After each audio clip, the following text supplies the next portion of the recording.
Hello friends, this is Abhijit Paur. In this video, we are going to learn about access management. As we know, access management is a part of service operation phase.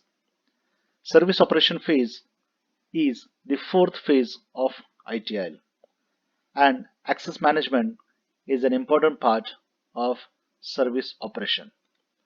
So first, we will get some information about access management. What is access management? Access management is used to restrict the access of unauthorized users from gaining access to a service. So we do not want as an organization somebody, an unauthorized user or multiple users who are unauthorized to access our services.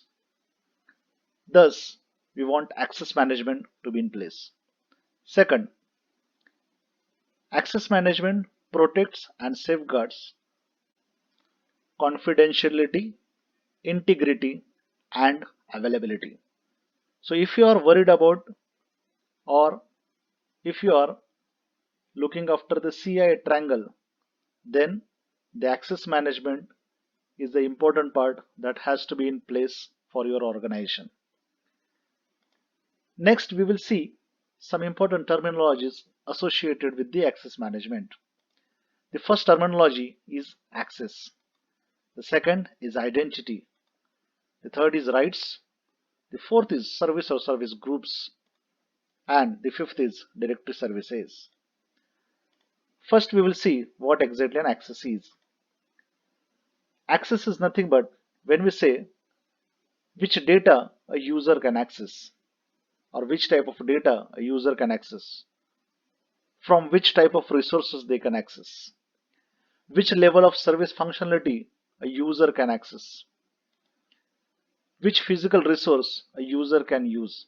For example, in an IT organization, there are multiple servers, there are multiple IT devices. Who can access that particular servers?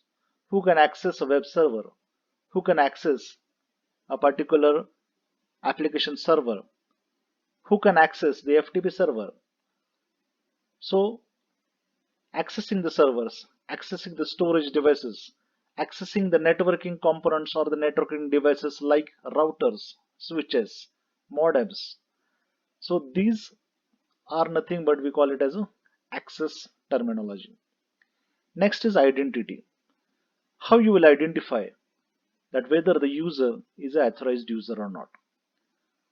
So how to identify the authorized user? That is called as authentication. So for this, we can use something the user knows. The user can insert a password. The user can insert a PIN number. The user can insert a OTP. Something the user has. The user may have an ATM card. The user may have an access card. The user may have a USB key.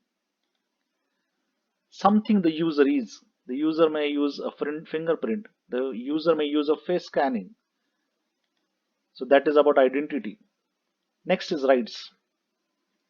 What the user is authorized to do with resources to which he has been granted access after proper authentication.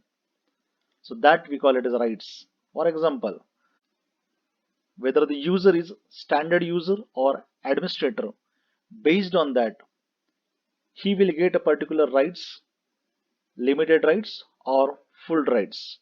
Standard user normally has a, you can say, limited rights, but the administrator has full control on the operating system.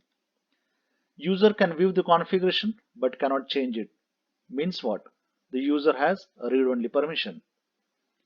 The user has given full control permission for a folder. So when we give an NTPS permission for a particular folder and he has a full control, then the user can create, modify, delete, whatever he wants to do with that folder he can do because he has a full control permission.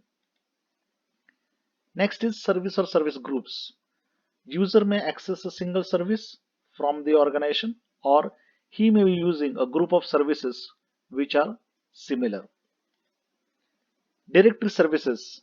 If you are managing a big enterprise, then we require a tool which can be used to manage the user access and rights centrally. We have seen in Windows Server something called as Active Directory Services, and there is something called as LDAP also. So these are the tools which are used for handling the directory services in the operating system. So this is all about the access management in ITIL. Thank you very much, and do watch other videos and like the videos. Thank you.